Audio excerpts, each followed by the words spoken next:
ہم کہتے ہیں اتنا جھمیلا کرنے کی کیا ضرورت ہے؟ کوئی لڑکی پسند ہے تو نکاح کرو. کیا کرو؟ ارے بولو نا بھائی. ہاں اللہ نے کہا نکاح کرو. دوسری پسند ہے اس سے بھی نکاح کرو. تیسری پسند ہے اس سے بھی نکاح کرو. چوتھی پسند ہے اس سے بھی نکاح کرو. اس کے بعد بھی اگر تمہاری پسند ختم نہیں ہو رہی ہے، اس سے پتا چلتا ہے کہ تم کو پسند نہیں، تم کو کھجلی کی بیماری ہے. اللہ کا قرآن کہتا ہے ما تاب لکم من النساء مثنا وثلاث ورباع. ایک پسند کر لو، دوسری پسند کر لو، تیسری پسند کر لو، چوتھی پسند کر لو. لیکن آگے سنو، آگے اللہ کی آیت کہتی ہے، اللہ کا قرآن کہتا ہے کہ 3 4 2 تم کرو گے، لیکن عدل کر سکو تب کرنا، انصاف کر سکو تب کرنا. ایک جھمکا ایک بیوی کے لیے لائے، وہی جھمکا دوسری تیسری چوتھی کے لیے بھی ہونا چاہیے. انصاف اگر نہیں کر سکتے ہو تو یہ کی کافی ہے. کتنا کافی ہے؟ اب وہ ایک بیوی کو بھی اگر حلال روزی نہیں کھلا سکتے، کما کے نہیں کھلا سکتے، کپڑا نہیں پہنا سکتے، دوائی نہیں دلوا سکتے، بدن میں طاقت نہیں ہے، تو وہ ایک بھی مت کرو. پھر کیا کرو؟ پھر کیا کرو؟ تو ایک تسبیح لے لو، کسی پہاڑ پر چڑھ جاؤ، اللہ اللہ کرتے ہوئے مر جاؤ. بات سمجھ میں آ رہی ہے نا؟ ارے بات سمجھ میں آ رہی ہے نا؟ لیکن تاک جھانک نہ کرو. نوجوانوں اپنی نظر کو محفوظ رکھو. دیکھو زنا صرف جسم کا زنا نہیں ہوتا ہے، قربان جاؤ، آنکھ کی بھی زنا ہے، ہاتھوں کا بھی زنا ہے، پیر کا بھی زنا ہے. اس لیے میرے نوجوانوں الحمدللہ ثم الحمدللہ اپنے دامن کو پاک رکھو. پاک رہو گے اللہ پاک بیوی عطا فرمائے گا. اور سنو، تقوی کے ساتھ زندگی گزارو گے اللہ انعام دے گا، اور اللہ کا انعام ہوگا جنت الفردوس. انشاءاللہ جنت میں جائیں گے. ارے کتنے لوگ جائیں گے جنت میں انشاءاللہ؟ سبھی تیار جو انشاءاللہ مومنوں کے لیے اللہ نے جنت بنایا ہے، انشاءاللہ جنت میں جائیں گے. لیکن کچھ لوگوں کی کٹیا کی سیاح ہوگی. پہلے فرشتے اس کا میل چھڑائے گا جو گناہ کیا ہے، پہلے فرشتے اس کا میل چھڑائے گا، پھر جنت میں جائے گا. سب سے لاسٹ میں جو جنتی ہوگا نا، جہنم سے نکال کر اس کو جنت میں لے جائے گا. سب سے لاسٹ میں، سب سے آخر میں جو جنت میں جائے گا، قربان جاؤ جنت کی بہاروں کا کیا کہنا، اس جنتی کا 80,000 غلام ہوگا، 80,000 نوکر ہوگا اس کا. کتنا نوکر ہوگا؟ 80,000. سوچو جو سب سے لاسٹ میں جائے گا اس کا 80,000 غلام ہوگا، جو پہلے جائے گا اس کا کتنا غلام ہوگا، اس کا کتنا نوکر ہوگا، اس کا خدمت کرنے والا کتنا ہوگا. اور قربان جاؤ اللہ ایک ایک مرد کو 72 حوریں دے گا جنت کے اندر. کتنی حوریں دے گا؟ ارے بولو بھائی. نوجوان تو بڑا خوش ہوگا، نوجوان بڑے خوش ہوں گے کہ 72 حوریں ملیں گی. انشاءاللہ ضرور ملے گی. میرے بچوں، میرے نوجوانوں، تقوی کو اختیار کرو، پرہیزگاری کو اختیار کرو، اللہ سے ڈرو، اللہ کا خوف اپنے دلوں کے اندر میں پیدا کرو. اس لیے کہ دنیا فانی ہے، فنا ہو جائے گی. ایک دن یہ آنکھیں بند ہونی ہے، یہ آنکھیں بند ہو جائے گی، یہ سانسیں رکنے والی ہے، رک جائے گی. اسی لیے دنیا میں رہتے ہوئے قبر کی تیاری کرو، حشر کے میدان کی تیاری کرو، اور جنت میں جانے کی تیاری کرو.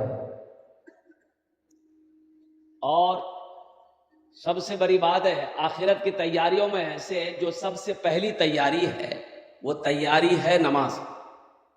وہ سب سے پہلا عمل جو ہے وہ عمل ہے، کون سا عمل ہے؟ ارے بولو بھائی. نماز. نماز کسی بھی حالت میں معاف نہیں ہے، نماز کسی بھی حالت میں معاف نہیں ہے. ہاں 2 قسم کے لوگوں پر نماز معاف ہے، 2 قسم کے لوگوں پر نماز معاف ہے. ایک وہ جو پاگل ہو گیا ہو، جس کا مینٹل ڈسٹرب ہو گیا ہو، ہوش و حواس نہیں ہے، تو اس کے اوپر میں نماز معاف ہے. کب تک نماز معاف ہے؟ جب تک وہ پاگل پن ٹھیک نہ ہو جائے، جب اس کا مینٹل جب تک درست نہ ہو جائے تب تک نماز معاف ہے. جیسے ہی مینٹل ٹھیک ہو گیا نماز فرض ہو گئی. دوسرا وہ دوسرے قسم کے وہ لوگ ہیں جو مر گئے ہیں، مردہ پر نماز. ارے بولو بھائی، مردہ پر نماز بولو. مردہ پر نماز نہیں ہے. تو جو لوگ نماز نہیں پڑھتے ہو سمجھو وہ یہ دونوں میں سے کس میں سے ہو؟ پاگل ہو کہ مر گئے ہو؟ پاگل ہو کے مر گئے ہو. مسلمان ہو نمازی نہ ہو، ایسا ہو ہی نہیں سکتا ہے، اس لیے کہ جو مسلمان ہوگا وہ نمازی ہوگا، جو مسلمان ہوگا وہ نمازی ہوگا، جو مسلمان ہوگا وہ نمازی ہوگا، اور مسلمان ہو نمازی نہ ہو ایسا ہو ہی نہیں سکتا ہے۔ اس لیے میرے نوجوانوں، میرے بچوں، صرف جمعہ پڑھ لینے سے نہیں ہوگا، اور یہ 5 وقت کی نماز بھی تو پڑھنی ہوگی نا، صرف جمعہ پڑھنے والے کا نام ہم رکھیں جمن میاں، جو خالی جمعہ پڑھے گا، اس لیے جمعے کی نماز بھی پڑھو، ساتھ ہی ساتھ 5 وقتہ بھی نماز پڑھو۔ تمہیں معلوم نہیں ہے میرے بچوں، نوجوانوں، ہماری مسجدیں ہم سے چھینی جا رہی، چھینی گئی کہ نہیں؟ ارے بابری مسجد گئی کہ نہیں؟ قربان جاؤ، سپریم کورٹ نے اقرار کیا کہ بابری مسجد، اس مسجد کے اندر میں کوئی مورتی نہیں، کوئی مندر نہیں ہے، یہ خالص مسجد تھی، کوئی بھی ثبوت نہیں ملا۔ ججوں نے اقرار کیا سپریم کورٹ کا کہ کوئی ثبوت نہیں ملا، اس کے باوجود بھی قربان جاؤ، ہاں، اس لیے میرے بھائیوں، میرے دوستوں، میرے بزرگوں، پھر بھی الحمدللہ ثم الحمدللہ ہماری مسجدیں ہم سے چھین لی گئی، الحمدللہ ثم الحمدللہ، کوئی دقت کی بات نہیں ہے، کوئی پریشان، یہ ہماری کمزوری ہے کہ ہم نے مسجدوں کو آباد کرنا چھوڑ دیا ہے، ہم نے مدرسوں کو آباد کرنا چھوڑ دیا ہے۔ اس لیے مسلمانوں، نوجوانوں، ہم کہتے ہیں کہ مسجدوں کو آباد کرو، اللہ تیرے گھر کو آباد کرے گا، مدرسوں کو آباد کرو، اللہ تیرے گھر کو آباد کرے گا، مسجدوں کو آباد کیجیے۔ آج دیکھیے عالم یہ ہے کہ ظہر میں 10 نمازی، ظہر میں مسجد میں 10 نمازی، عصر میں 8، مغرب میں 6، عشاء میں 4، اب فجر میں 1 کو نہیں، یہ نمازی گئے کہاں؟ تو پتا چلا کہ یہ نمازی پلنگ توڑ رہا ہے، سونے سے ہوگا؟ ارے بولو نا بھائی، سونے سے ہوگا؟ آخرت کی تیاری کب کرو گے؟ مرنے کے بعد، اس کی اجازت نہیں ہے۔ قبر کی تیاری کب کرو گے؟ مرنے کے بعد، اس کی اجازت نہیں ہے۔ حشر کے میدان کی تیاری کب کرو گے؟ مرنے کے بعد، اس کی اجازت نہیں ہے۔ اس لیے مسلمانوں، ہوش میں آ جاؤ، الحمدللہ، آخرت کو سنوارو، یہ دنیا تو گزرنے والی ہے، ایک دن موت آنے والی ہے، آ کر رہے گی، اللہ اپنے کٹگھرے میں کھڑا کرے گا، پھر میرا رب سوال کرے گا، میرا بندہ دنیا سے آیا ہے، میرے لیے کیا لایا ہے؟ کیا جواب دو؟ انشاءاللہ تیاری کریں گے میرے بھائی، ارے تیاری کریں گے انشاءاللہ؟ کتنے لوگ کریں گے؟ ذرا ہاتھ اٹھائیے، میں دعا کروں گا الحمدللہ آپ کے لیے۔ الحمدللہ وہاں کی تیاریوں میں سے پہلی تیاری جو ہے وہ نماز ہے، الحمدللہ ثم الحمدللہ۔ پہلی تیاری نماز۔ ایک بات یاد رکھنا میرے بچوں، چاہے حالات جیسے بھی ہو جائے، نماز کو کبھی مت چھوڑنا۔ کسان ہو، کھیت میں کام کرتے ہو، وہیں پر نماز کا ٹائم ہو گیا ہے، پانی ہے، وضو بنا کر نماز پڑھ لو، الحمدللہ۔ اگر پانی نہیں ہے، مٹی ہے، تیمم کر کے نماز پڑھ لو۔ تاجر ہو، دکان کرتے ہو، الحمدللہ، مسجد دور ہے، وقت نماز کا ہو گیا ہے، دکان میں ہی نیت باندھ کر کھڑے ہو جانا، وہیں نماز پڑھ لینا۔ گھر میں ہو، محلے میں مسجد ہے، اذان ہوئی، فوراً الحمدللہ مسجد کے اندر میں حاضری دینا۔ اب میں آپ کو بتا دوں، کلکتہ کے اندر میں جیش محمد علی کپڑے کی دکان ہے، کپڑے کی دکان، اس کے کئی برانچ ہیں۔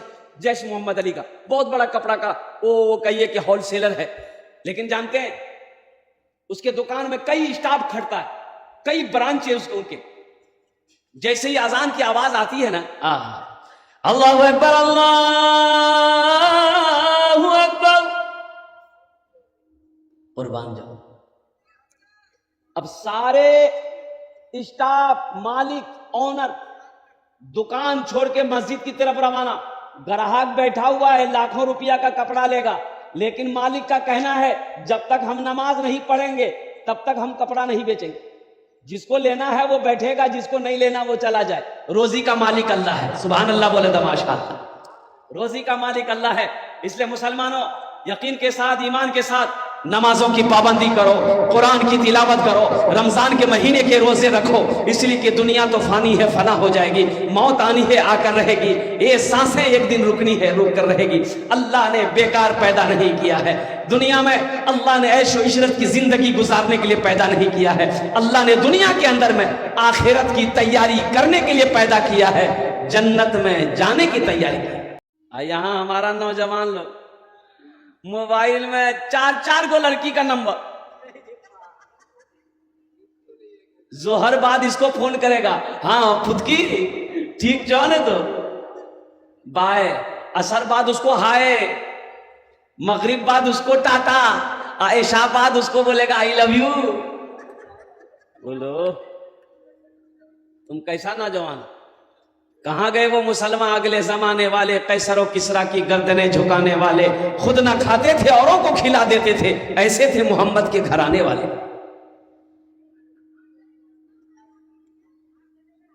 ہم کہتے ہیں نوجوانوں اپنے دامن کو پاک رکھو، اللہ پاک بیوی دے گا، اللہ کا وعدہ ہے، پاک مردوں کے لیے پاک بیوی، پاک مردوں کے لیے پاک بیوی، ارے بولو بھائی ادھر سے بولو، نہیں سمجھے، پاک مردوں کے لیے پاک بیوی، تو پاک رہو گے تب نا، ہائے ہیلو کرنا چھوڑو گے تب نا، اور جب راستے میں چلو اللہ کہتا ہے کہ مومنوں اپنی نگاہوں کو نیچی رکھو،